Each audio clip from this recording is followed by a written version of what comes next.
أشهد أن لا إله إلا الله وحده لا شريك له وأشهد أن محمدا عبده ورسوله أما بعد فأعوذ بالله من الشيطان الرجيم بسم الله الرحمن الرحيم الحمد لله رب العالمين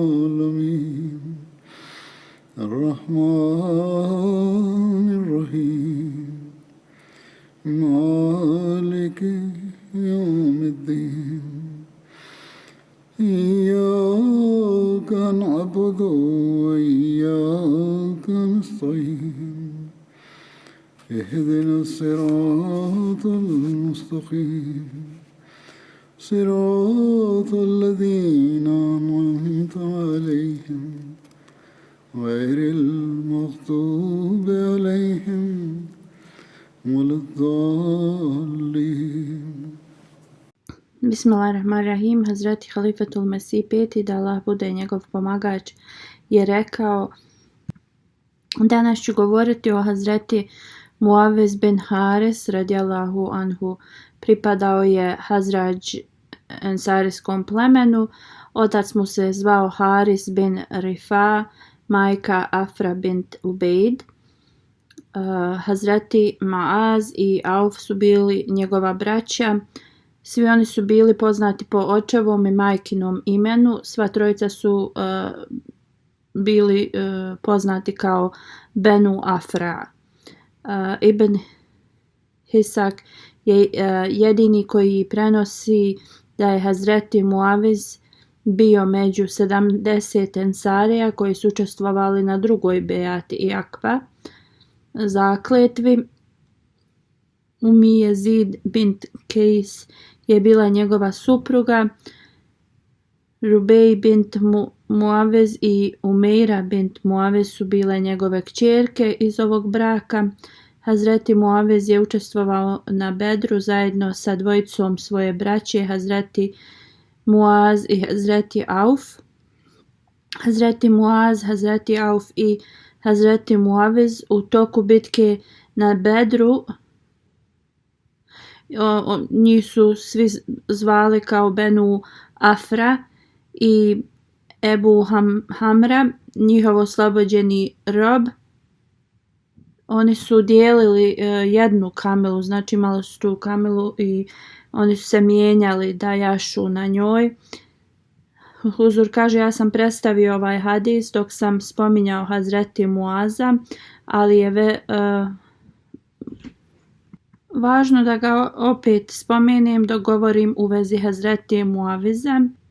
Hazreti Anas radijallahu anhu prenosi da na dan Bedra časni poslanik sallallahu alejhi ve sellem je upitao ko će otići i provjeriti šta se je desilo Ebu Džehelu. Hazreti Ibn Masud je otišao i vidio je da dvojica sinova Afra su ga napali do te mjere da je on bio na izmaku života. Hazreti Ibn Masud ga je upitao: da li si ti Ebu Džehel? Hazreti Anas radijallahu anhu dalje govori: Hazreti Abdullah bin Masud je uhvatio Ebu Džehela za bradu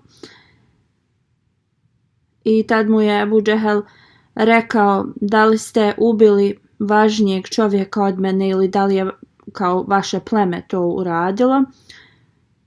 U vezi ovog hadisa jedan komentator, Vajlullah Šah Saj, piše: u nekim hadisima se spominje da dvojica sinova Afra, Muaz i Muavez su napali Ebu Džehela i učinili da bude na izmaku svog života, a da ga je Hazreti Abdullah bin Masud, da mu je on odrubio glavu. Imam Ibn Halima Skalani je rekao, on kaže da isto još jedna osoba po istom imenu je možda napao poslije Muaveza i Muaza Ebu Džehela, kao da postoji ta mogućnost.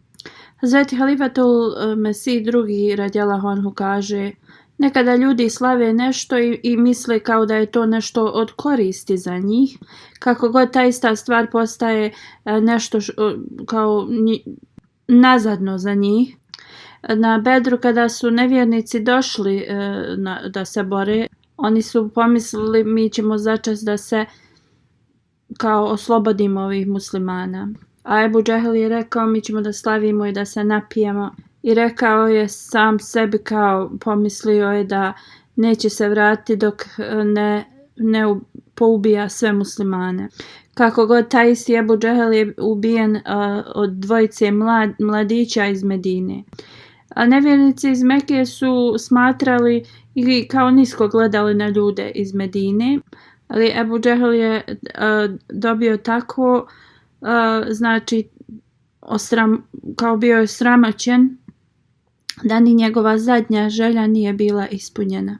A bila je tradicija Arapa ako ubiju nekog kao komadanta armije ili poglavicu plemena, da njihov vrat se osječe skroz daleko od brade, znači kompletno da se vidi vrat.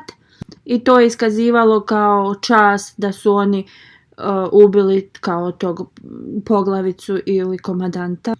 Abdullah bin Masud ga je ugledao i rekao vidi kao šta se i tebi desilo.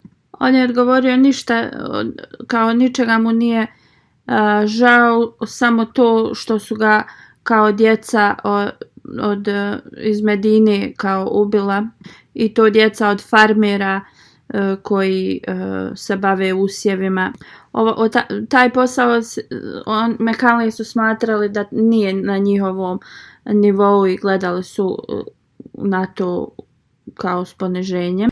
Oni su bili tog mišljenja da takvi ljudi iz Medine nemaju nikakvog znanja o ratu i borbi. Kako god ti isti ljudi su ga ubili.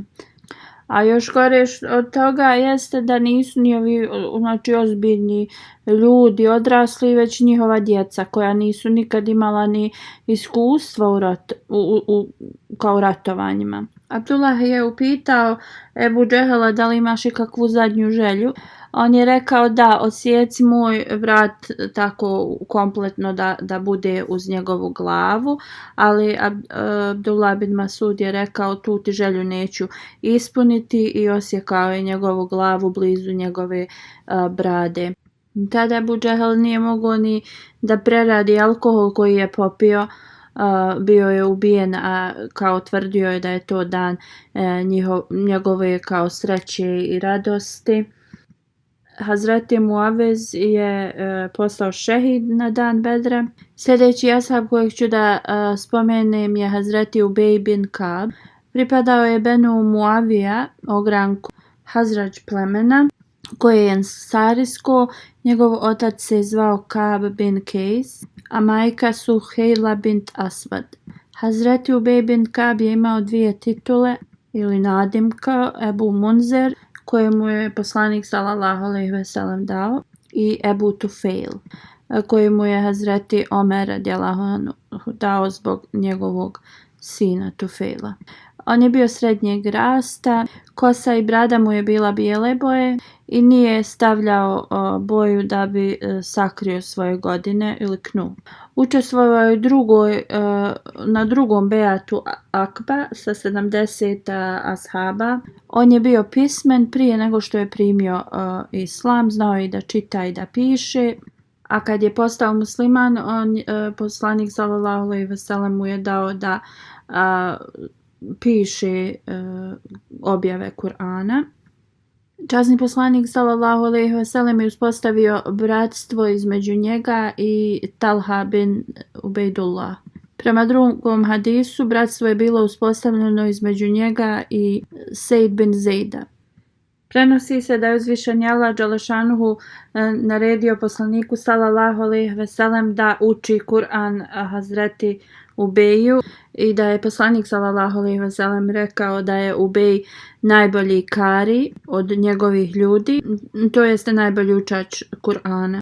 Također se spominje zbog ovoga da je on imao veliko znanje o časnom Kur'anu i drugi hadisi u vezi ovoga hadisa ću da spomenem poslije. Hazreti Muslim Maud radijallahu anhu kaže, Hazreti Ubej bin Kab je jedan od četvorice u vezi kojeg je poslanik sallallahu alejhi ve sellem rekao da su oni učači ovog umeta, to jest ako ko želi da nauči kako da čita Kur'an, da trebaju da uče od njih. Hazret Muslim dalje kaže 15 imena koje ću navesti su ljudi koje je poslanik sallallahu alejhi ve sellem dao da pišu Kur'an. Zaid bin Sabit, Ubej bin Kab, Abdullah bin Sad bin Abi Sarah, Zubair bin Alawam, Halid bin Said bin As, Aban bin Said al-As, Hanzala bin Arabi bin Asadi, Muiki bin Abi Fatima, Abdullah bin Arkam Zahri, Shir bil al-Hasana, Abdullah bin Ravaha, Hazreti Abu Bakr, Hazreti Omer, Hazreti Osman i Hazreti Ali.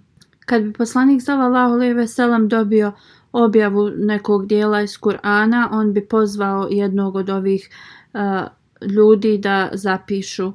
Hazreti Muslim Maud radijallahu anhu kaže da časni poslanik sallallahu alejhi ve sellem je kao uspostavio grupu učitelja koji su podučavali ljude da čitaju časni Kur'an. Oni su zapamtili cijeli časni Kur'an od poslanika sallallahu alejhi ve sellem i onda su podučavali druge. Četvorica vrlo važnih učitelja koji su to naučili od časnog poslanika sallallahu alejhi ve sellem i oni su to podučavali drugim i također mnogi ashabi koji su djelovali ispod njih su također podučavali časni Kur'an. Četvorica ovih velikih učitelja su Abdullah bin Masud, Salim, oslobođeni rob od Ebu Hudejfa, Muaz bin Džabal i Ubej bin Kab. Prva dvojica su muhadžiri, a zadnja dvojica su ensari. Što se tiče njihovog posla, Abdullah bin Masud je bio radnik, Salim je bio oslobođeni rob, Muaz bin Džabal i Ubej bin Kab su bili poglavice u Medini. Tako da je poslanik sallallahu alejhi ve sellem postavio razne, znači iz raznih sfera života učitelja. Prenosi se da je poslanik sallallahu alejhi ve sellem govorio često: kogod želi da nauči da čita Kur'an, trebao bi da to uči od ove četvorice: Abdullah bin Masud, Salim, Muaz bin Džabal i Ubej bin Kejs. Oni su znači to direktno učili od poslanika sallallahu alejhi ve sellem i oni bi učili ispred poslanika da zasigurno znaju svaki dio iz Kur'ana, a također i osim njih četvorice mnogi drugi ashabi su naučili neke dijelove Kur'ana od poslanika sallallahu alejhi ve sellem. Hazreti Anas radijallahu anhu prenosi da je poslanik sallallahu alejhi ve sellem rekao Ubeju: Allah mi je naredio da učim suru Lam yakunil lazina kafaru min ahlil kitab, to jest suru Al-Bejina. Hazreti Ubej je upitao da li je Bog specifično naveo njegovo ime, na što je poslanik sallallahu alejhi ve sellem rekao da. Kad je ovo čuo, Hazreti Ubej je počeo da plače. Ovaj hadis je iz Buharija.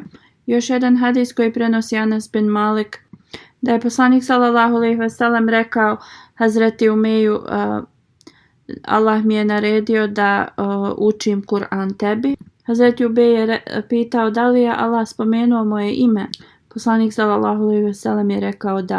Hazreti Ubej je rekao: Gospodar ovog svijeta i budućeg je mene spomenuo, na što je poslanik sallallahu alejhi ve sellem rekao da. Tada su se oči Hazreti Ubeja napunile suzama. Muslim Maud radijallahu anhu ovo spominje na sljedeći način. Prenosi Ebu Heja Hadrami da sura Al-Bejna je bila objavljena odjedan put, a onda je Džibril rekao poslaniku sallallahu alejhi ve sellem da mu je uzvišeni Allah naredio da Ubej bin Kab zapamti ovu suru.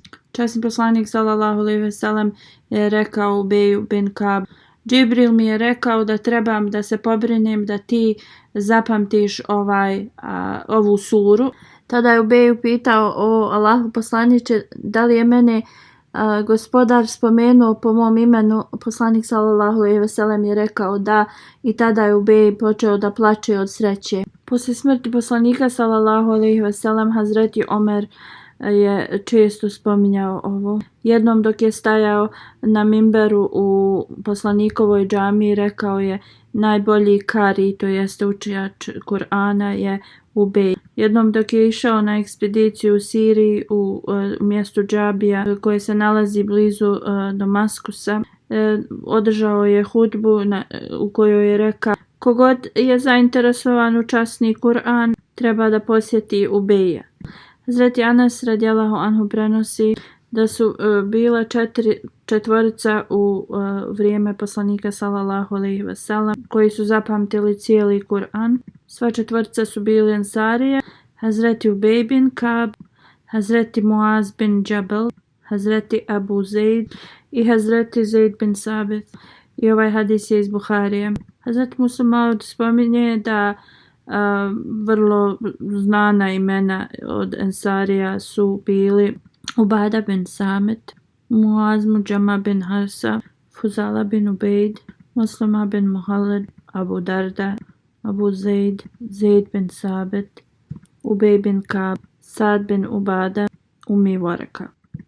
Prenosi se da je poslanik sallallahu alejhi ve sellem rekao: u mom umetu najdobroćudniji ili najblagonamjerniji je Ebu Bekr radijallahu anhu. Najstrožiji u vezi religije Hazreti Omer radijallahu anhu.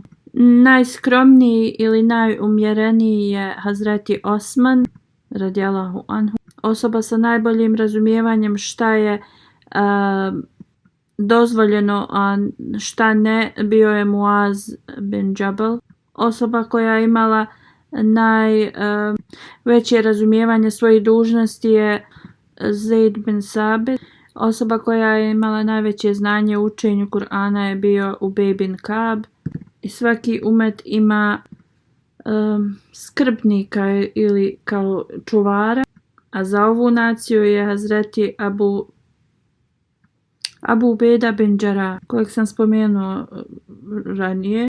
Prvi koji je pisao Kur'an kad se poslanik sallallahu alejhi ve sellem preselio u Medinu je bio Ubej bin Kab radijallahu anhu.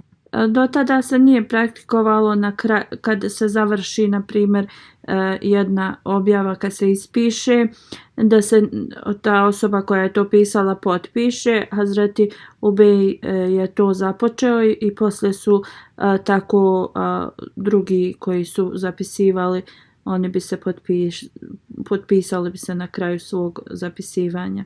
Hazreti Ubej je zapamtio časni Kur'an slušajući svaku riječ od poslanika sallallahu alejhi ve sellem. Poslanik sallallahu alejhi ve sellem je primijetio njegovu žar za učenjem, tako je posvetio dosta vremena za njega.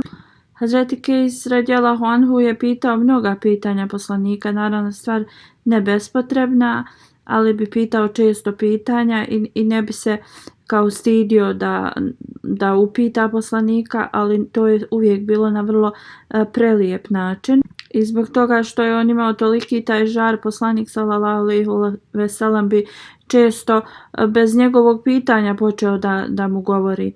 Jednom je poslanik sallallahu alejhi ve sellem predvodio sabah namaz i zaboravio je da prouči jedan ajet dok je učio.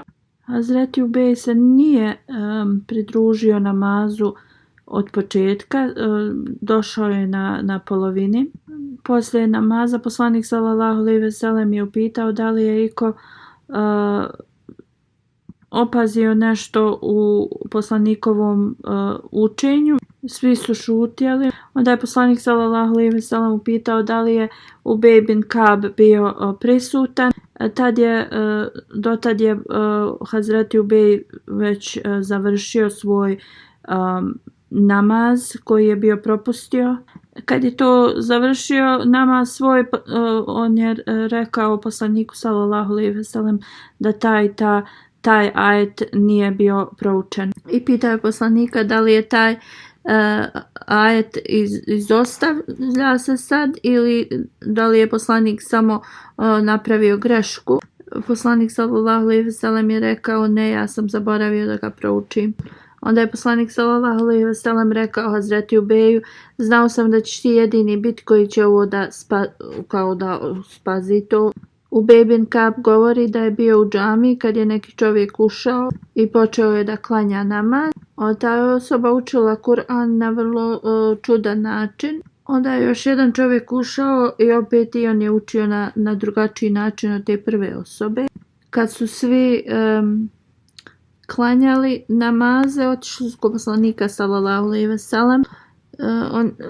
Hazreti Kejs je rekao poslaniku sallallahu alejhi ve sellem, ovaj čovjek je učio Kur'an malo na čudan način meni. Onda je poslanik sallallahu alejhi ve sellem upitao oba dvojicovi ljudi da prouče Kur'an njemu. Onda je poslanik sallallahu alejhi ve sellem rekao da oba dvojica njih uče tačno. Rekao je oba dvojici da su učili tačno. Hazreti Kejs kaže, Hazreti Ubej kaže, kada sam to rekao poslaniku sallallahu alejhi ve sellem i kad je poslanik sallallahu alejhi ve sellem rekao da ova dvojica uče u redu, on kaže ni u vremenu neznanja nisam nikad bio postiđen toliko kao njemu je bilo teško i stidio se zato što je rekao.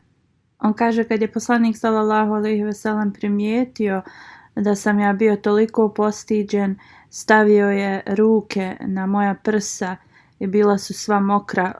Onda je poslanik sallallahu alejhi ve sellem rekao, o Ubej, meni je bilo naređeno da učim časni Kur'an u specifičnom kiratu. Ja sam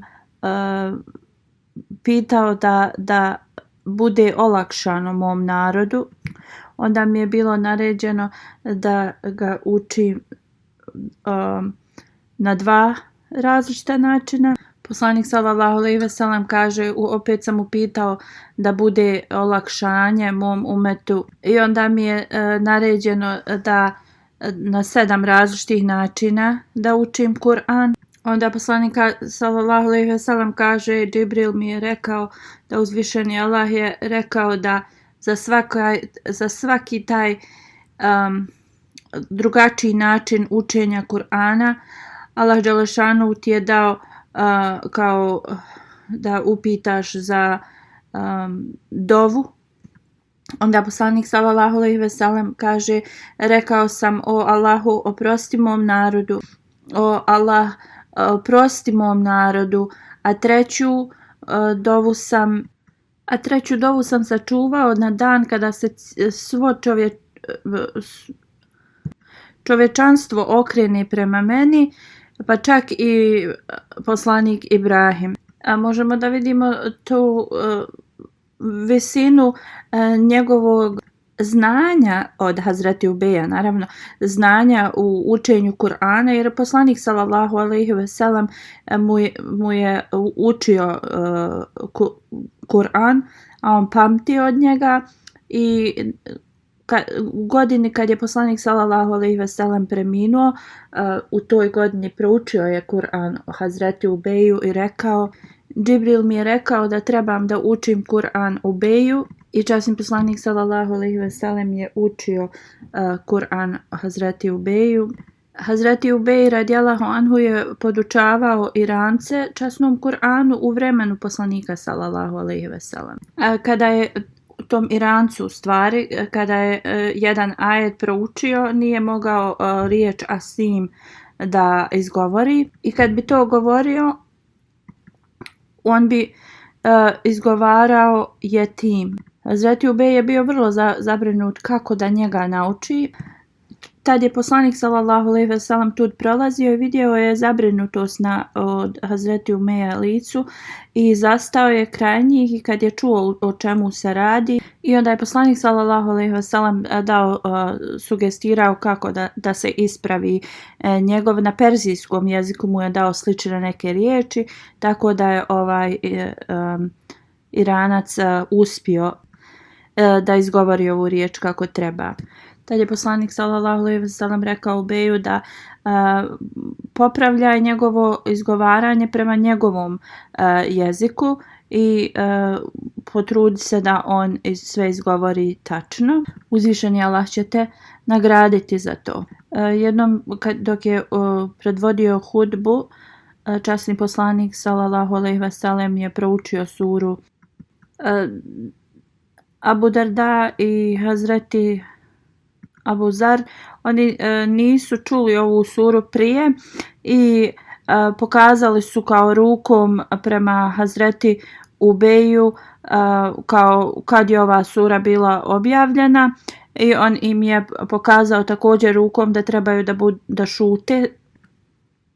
Kad se namaz završio, Hazreti Ubej je ustao da ide kući. Oba dvojica ovih ashaba su pitali njega zašto im nije odgovorio. Hazreti Ubej im je rekao da vaš namaz je kao nije primljen zbog vašeg tako to što su oni radili u toku džume. Kad su ovo čuli, oba dvojica su otišli kod poslanika sallallahu alejhi ve sellem i rekli su mu šta im je Hazreti Ubej rekao. Poslanik sallallahu alejhi ve sellem je rekao zaista Hazreti Ubej je rekao istinu. Drugim riječima nisu smjeli to da rade u toku hudbe. Hazreti Ubej bin Kab kaže poslanik sallallahu alejhi ve sellem je rekao: O Abu Munzer, da li znaš koji je ajet u Allahovoj knjizi uzvišeniji?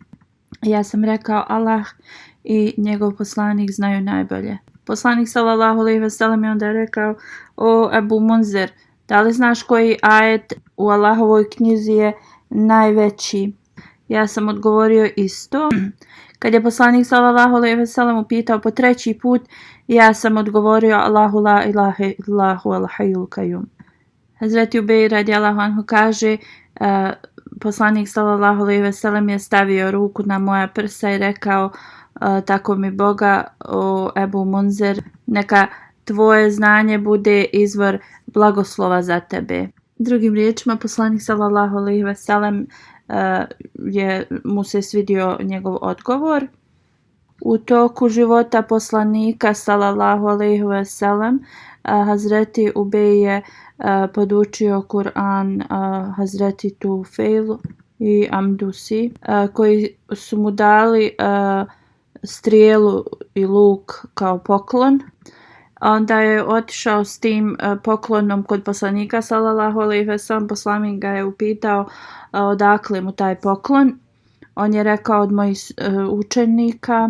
Poslanik sallallahu alejhi ve sellem mu je rekao da to vrati i da ne uzima poklone na taj način. Slično drugi student mu je isto dao neko platno za poklon i poslanik sallallahu alejhi ve sellem naredio isto da se vrati to. Posle toga Hazreti Ubej uvijek je odbijao poklone radi učenja Kur'ana. Ljudi u Siriji su učili Kur'an od Hazreti Ubeja, također za njih su se pisali Kur'ani u Medini. I kada bi ovi ljudi napisali Kur'an za njih, oni bi kao da ih željeli da ih počaste, da jedu s njima, ali Hazreti Ubej nikada nije prihvatio ovakav poziv. Jednom je Hazreti Omer pitao Ubeja radijallahu anhu kakvu hranu jedu ti ljudi u Siriji. On je rekao: ja nikad ne jedem s njima, ja jedem svoju hranu. Hazreti Ubej je učestvovao u svim borbama uz poslanika sallallahu alejhi ve sellem, uključujući bitku na Bedru, Uhudu, Hendeku. U toku Uhuda Hazreti Ubej je bio ranjen i pogođen u venu. Vrlo važna vena koja vodi krv do mozga, do pluća. Časni poslanik sallallahu alejhi ve sellem je poslao doktora da ga pregleda. Taj doktor je presjekao tu venu i onda on je isto i popravio. Incident u toku Uhuda Huzur kaže, ja sam već to spominjao ukratko nekad ranije, ali kao spomenut ću opet. Poslije bitke časni poslanik sallallahu alejhi ve sellem je poslao Ubeja bin Kaba da pregleda i da vidi kakvo je stanje ranjenika. Dok je tražio, našao je Hazreti Sad bin Rabi, bio je znači na izmaku svog života. Hazreti Ubej ga upitao da li ima ikakvu poruku za svoje voljene. Hazreti Sad se nasmijao i rekao, nadao sam se da će musliman naići pored mene i da mu može dati njegovu poruku. Rekao je, stavi svoju ruku u moju i obećaj mi da ćeš zaista da preneseš moju poruku. Njegova poruka je bila, poselami sve moju braću muslimane i reci mom narodu i mojoj rodbini da poslanik sallallahu alejhi ve sellem je najbolje nešto što je uzvišeni Allah nama podario i mi čuvamo njega sa svojim životima. Ja sada odlazim, ali prebacujem ovu dužnost na vas. Nemojte da budete nemarni da ispunjavate ovu dužnost. U 9. poslije hidžre, kada je zekat počeo da bude obaveza, časni poslanik sallallahu alejhi ve sellem je poslao razne ljude širom Arabije da prikupljaju zekat. Hazreti Ubej je prikupljao zekat od Banu Bali, Banu Azar i Banu Sad plemena. Jednom Hazreti Ubej je bio u nekom selu i čovjek je izveo sve svoje životinje i rekao, uzmi koju god hoćeš od njih za zekat.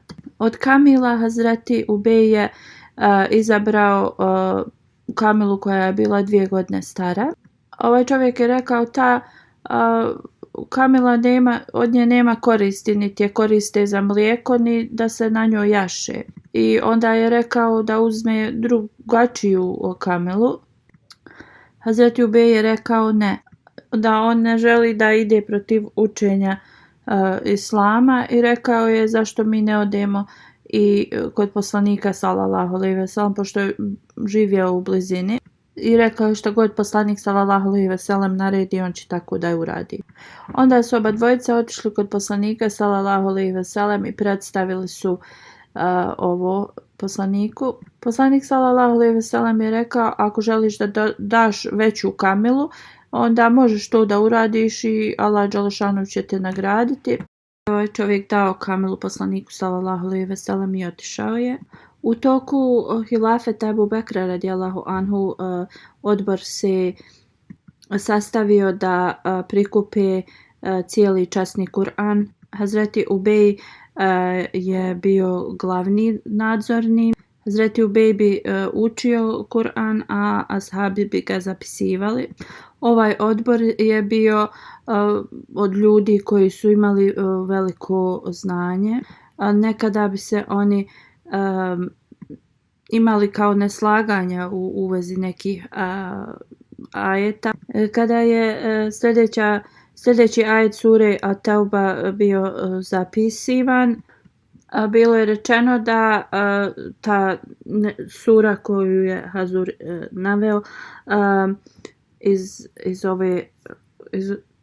taj ajet iz ove sure, da je to bio kao zadnji ajet koji je bio objavljen poslaniku sallallahu alejhi ve sellem, dok je Ubej radijallahu anhu rekao da su još 2 ajeta poslije toga bila objavljena. Hazreti Omer radijallahu anhu je započeo mnoge odbore u toku njegovog hilafeta.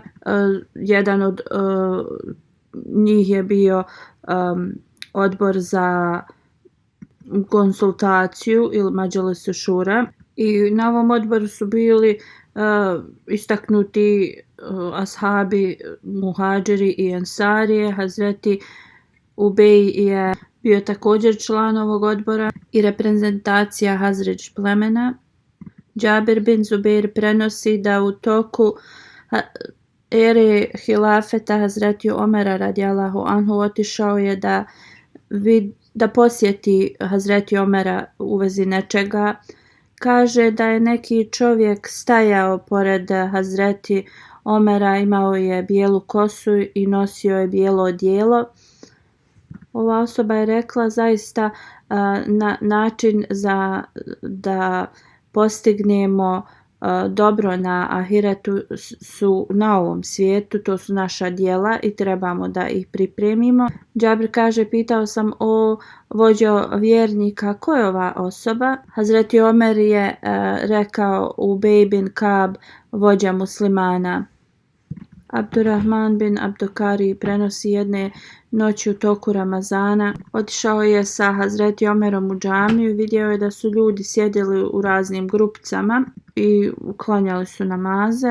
Neki su klanjali sami, neki su klanjali zajedno u manjim grupama. Hazreti Omer je rekao, bilo bi bolje da su svi iza jednog da klanjaju. Kad je ovo odlučio, Hazreti Omer radijallahu anhu je rekao Ubej bin Kabu da predvodi namaz. Drugim riječima, ti su ashabi klanjali svoje nafile u toku noći. Hazreti Ubej je čuo mnogo hadisa od poslanika sallallahu alejhi ve sellem direktno. Mnogi ashabi su učili hadise od njega. Većina njegovih studenata su bili ashabi poslanika sallallahu alejhi ve sellem i ashabi bi slušali hadise od njega. Hazreti Omer bin Hatab, Hazreti Ejub bin Ensari, Hazreti Ubada bin Samet, Hazreti Ebu Hureyra, Hazreti Ebu Musa Ašari, Hazreti Enes bin Malik, Hazreti Abdullah bin Abbas, Hazreti Sehel bin Sad, Hazreti Zulman bin Sard su bili oni koji su, kaže se, imali korist od njegovog znanja o hadisima. Hazreti Kejs bin Ubada je došao jednom u Medinu da se sastane sa ashabima i kaže da nijedan nije bio istaknutiji osim od Ubej bin Kab. On kaže, bilo je vrijeme za namaz i ljudi su se skupili tu. Hazreti Omer je bio prisutan i ljudi su trebali u vezi nečega kao upute. Poslije završetka namaza Hazreti Ubej je ustao i govorio je hadise časnog poslanika sallallahu alejhi ve sellem ljudima. Način na koji je on o tome govorio, svi su sjedili i kao slušali su pomno njega. Hazreti Ubejov status je ostavio veliki dojam na Kejsa. Hazreti Ubej je također i podučavao iz Kur'ana o šerijetu. Jednom je neka žena došla kod Hazreti Omera radijallahu anhu i rekla je da dok je ona bila trudna, njen je muž preminuo i ona se je porodila. U vrijeme njegove smrti bila je trudna i ona se sad porodila i njen idet vrijeme, to jeste 4 mjeseca i 10 dana za udovice, trebaju da čekaju da bi se one ponovo mogle udati ili da one izlaze iz kuće i tada je ona upitala Hazreti Omera radijallahu anhu, pošto se ona porodila, da li treba da nastavi do kraja da to praktikuje, to jeste do 4 mjeseca i 10 dana. Hazreti Omer je rekao da ona treba da bude do kraja tog perioda. Onda je ona otišla kod Hazreti Umeja i upitala isto pitanje njega. Također mi je rekla da je ovo pitala i Hazreti Omera i da on rekao da nastavi da ispuni ta 4 mjeseca i 10 dana. Hazreti Ubej je rekao da ona to ne treba da radi, da ode kod Omera radijallahu anhu i kaže mu to da mu saopšti. Izvinjavam se, ime ashaba je Ubej ibn Kab. Također je rekao da ako Hazreti Omer ga treba, on će doći, kao da ona zna gdje je on, da ga pozove.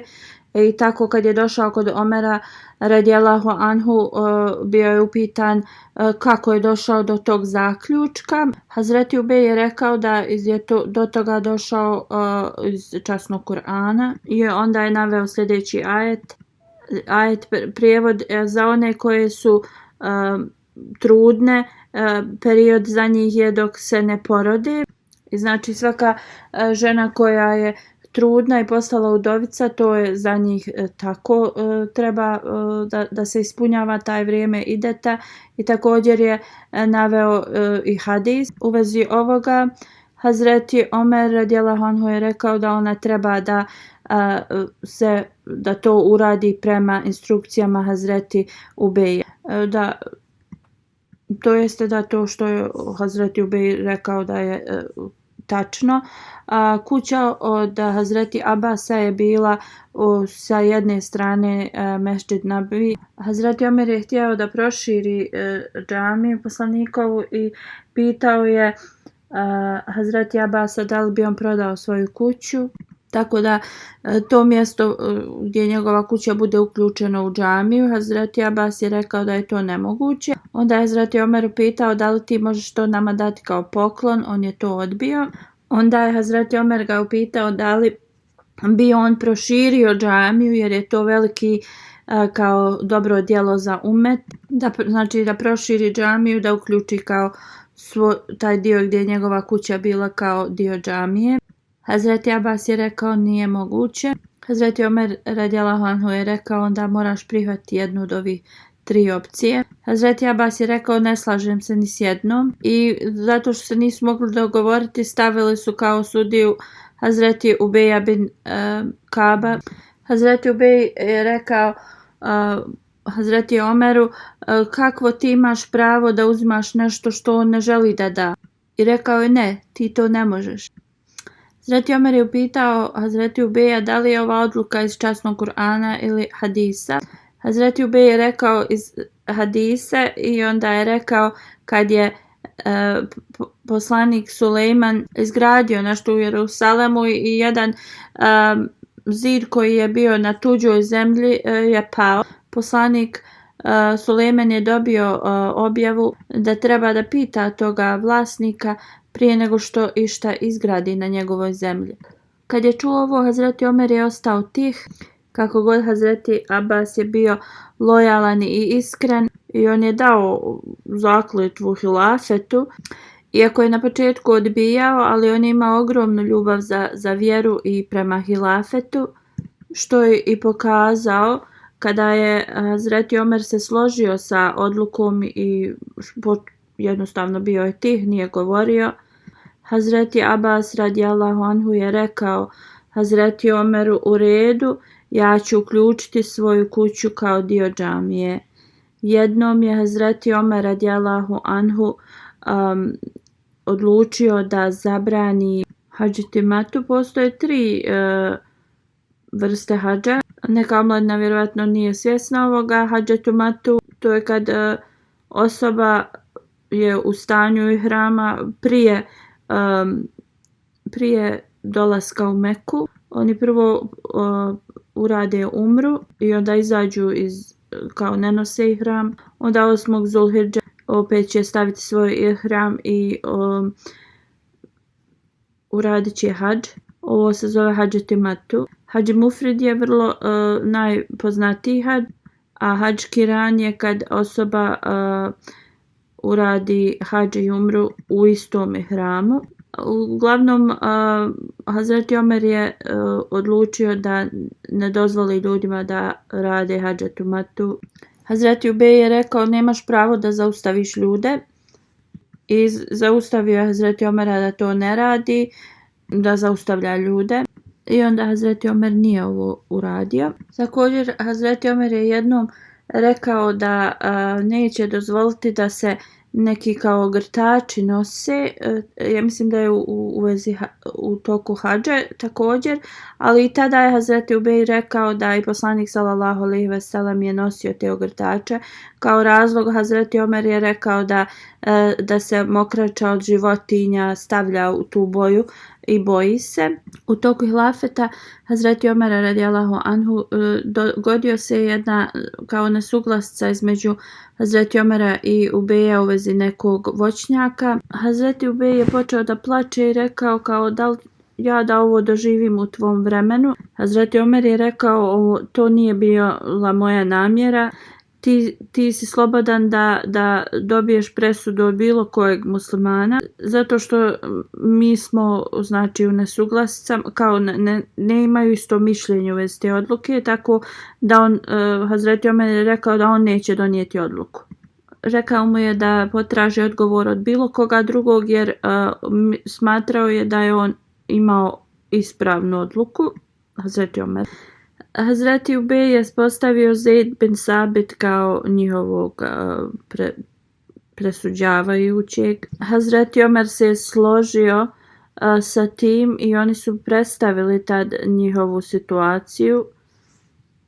Iako je Hazreti Omer bio halifa u to vrijeme, on je došao ispred Zeida kao jednaka osoba.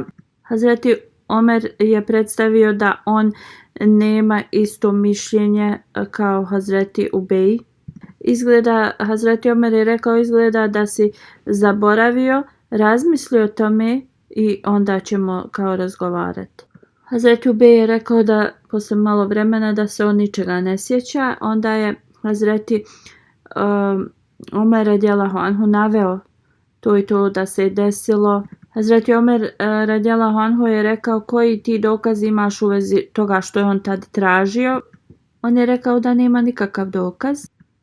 I onda to je bilo kao raščišćeno.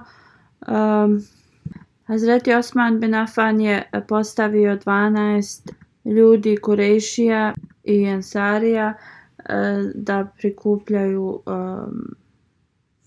Kur'an, uključujući Ubej bin Kaba.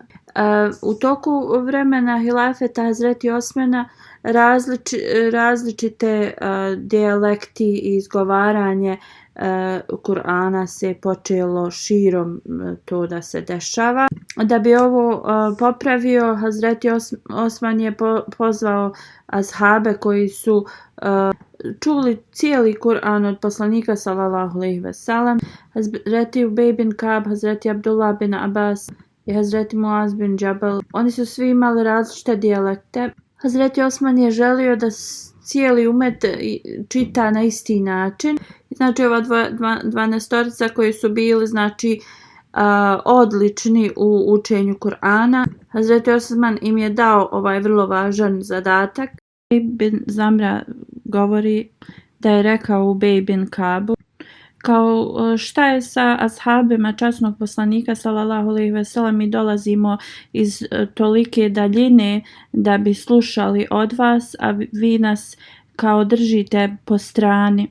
Ubej bin Kab je rekao, tako mi Allaha, do sljedećeg petka ako budem živ nešto ću ti reći i kao nije me briga da li ti želiš da ja ostanem živ ili mrtav, kao da umrem. Prenosilac kaže, sljedeći petak otišao sam u Medinu i vidio sam ogroman grupe naroda da hodaju ulicama. Upitao sam ljude šta se dešava. Jedan čovjek mi je rekao, zar ti nisi iz grada odavde? I rekao sam ne. On mi je rekao, danas je jedan od vođa muslimana preminuo, Ubej bin Kab. Prenosilac kaže, tako mi Boga nisam atribut satar doživio kao u vezi njega. A prema ovome kao tumači se da iz ovog hadisa da uzvišeni Allah je sačuvao Ubej bin Kaba jer je on nešto želio da kaže ali Allah ga je sačuvao od toga da ne kaže jer on htio je to da kaže ali nije želio. Allah najbolje zna šta je njegov šta je ovo značilo. Hazreti Ubej bin Kab prenosi da je jednom završio cijeli Kur'an za 8 noći. Ljubav koju je osjećao Hazreti Ubej bin Kab prema poslaniku sallallahu alejhi ve sellem možemo da vidimo i sljedećeg. U poslanikovoj džamiji poslanik sallallahu alejhi ve sellem je održavao govore dok bi se naslonio uz jedno palminovo drvo koje je bilo i kao stup džamije. Poslije se mimber napravio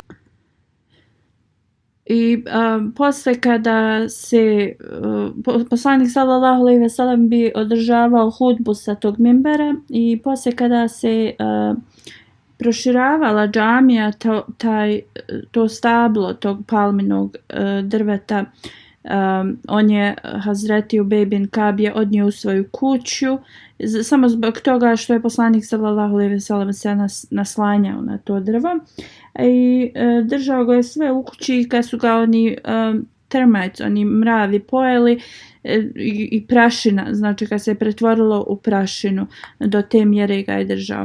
Od ranijih ashaba šestorica su bili kao u smislu kao sudije: Hazreti Omer, Hazreti Ali, Hazreti Abdullah bin Masud, Zaid bin Sabit, Hazreti Ebu Musa Ašari i Hazreti Ubej bin Kab radijallahu anhum, za sve njih.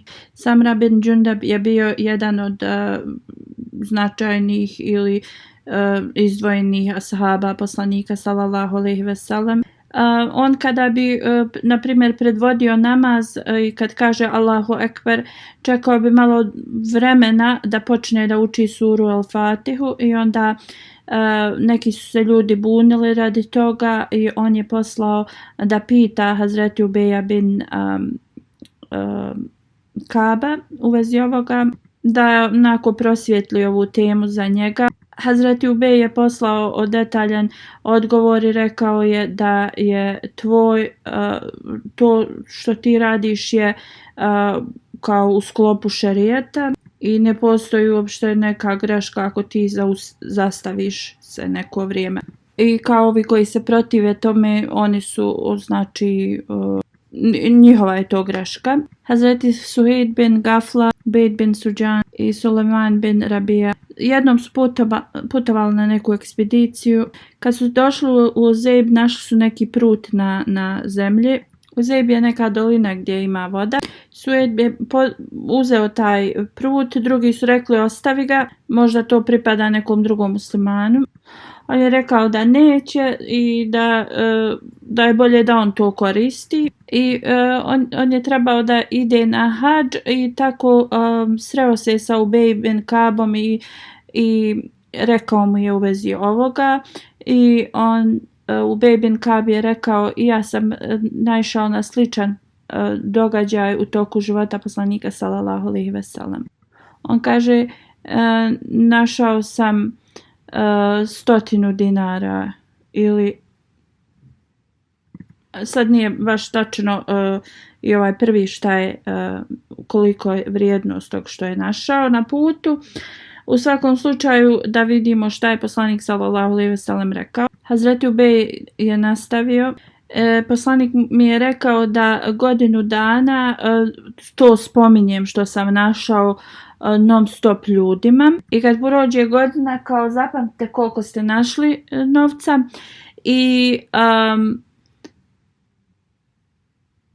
i tad ako osoba kaže da taj tačan iznos da vratite toj osobi, a ako ne, onda posle godinu dana možete to zadržati za sebe. U stvari trebate čekati još jednu godinu i onda da možete to uzeti sebi. Znači godinu dana spominjati to ljudima, a onda godinu dana tačno kao paziti tu cifru koju ste našli. Ako neko dođe da traži to i kaže tačan iznos, trebate da vratite. Osoba je u džamiji kao bila radila kao neku pobunu i govorila to i to je izgubila. Kad je Hazreti Ubej ovo vidio, on nije bio zadovoljan tom osobom.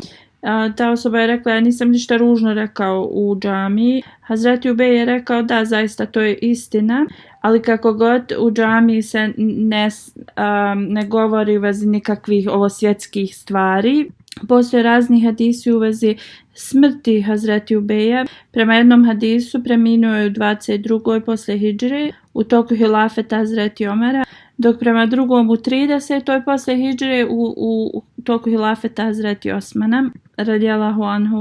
I ovaj hadis više izgleda ispravniji, jer je Hazreti Osman postavio Hazreti Ubeja za skupljanje časnog Kur'ana. Djeca se od Hazreti Ubeja zvale Tufail i Muhammed, a majka njihova se zvala Tufail bint Tufail, koja je pripadala Daus plemenu. A spominje se da je kćerka mu se zvala Amr.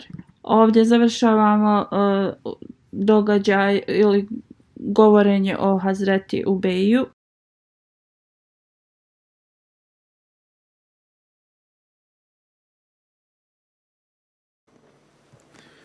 Alhamdulillah, nahmaduhu wa nasta'inuhu wa nastaghfiruh. ونؤمن به ونتوكل عليه ونعوذ بالله من شرور أنفسنا ومن سيئات أعمالنا من يهده الله فلا مضل له ومن يضلل فلا هادي له ونشهد أن لا إله إلا الله ونشهد أن محمدا عبده ورسوله عباد الله رحمكم الله إن الله يأمر بالعدل والإحسان وإيتاء ذي القربى وينهى عن الفحشاء والمنكر والبغي يعظكم لعلكم تذكرون اذكروا الله يذكركم وادعوه يستجب لكم ولذكر الله أكبر.